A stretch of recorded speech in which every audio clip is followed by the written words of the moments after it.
Hey, this is Dave Crenshaw. I just received an excellent question from Patricia, who's a physician and a mother of three.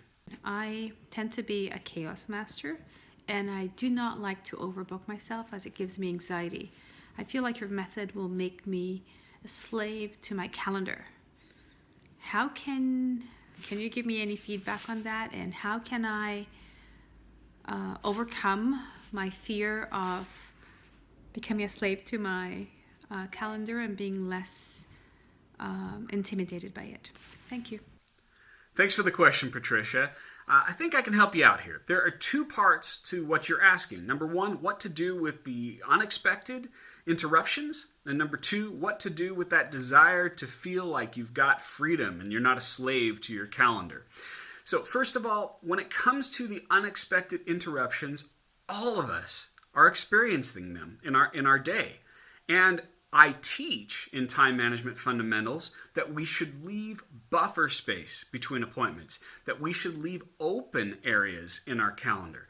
For some reason, sometimes people get the idea that they have to schedule every single minute in their day with activity, when in fact that's really the opposite of what we want to do. We live in an age where we will be interrupted. So we must prepare for that interruption by giving ourselves open space. That way, when the interruptions occur, they're not a burden. We feel prepared for them. So for instance, if you leave, a couple of hours in your day that are unscheduled, then when the interruption occurs and you're working on something, you can say, well, all right, maybe I can't do it right now, but I can move it to 2 o'clock when I had that open space available.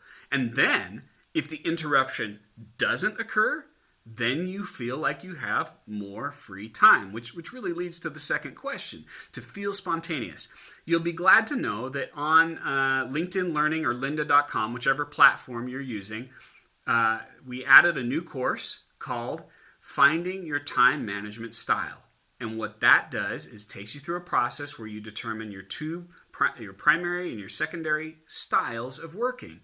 And my hunch is that you've got a little bit of an innovator style in you. I could be wrong. Go through the process, give it a try and find out what it is. And then after you find those two styles, it gives you suggestions on how to adapt time management fundamentals to your style. For example, one of the adaptations that I've used with someone who is an innovator and wants that degree of spontaneity is to schedule time to be spontaneous in their calendar.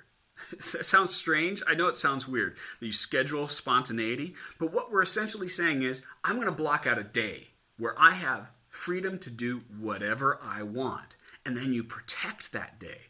See, if you don't have that, and you have that desire to be spontaneous, then instead you're going to be the slave to every interruption that happens, to every demand that someone places you on work. But if you schedule time, if you budget time to be free, then it gives you the space to enjoy that freedom. Remember, the calendar is really the time budgeter. So if you want to be spontaneous, then let's budget time to allow you to be spontaneous. Hope those answers helped you. And if you, the viewer, have a question for me you'd like me to answer, go to davecrenshaw.com/ask.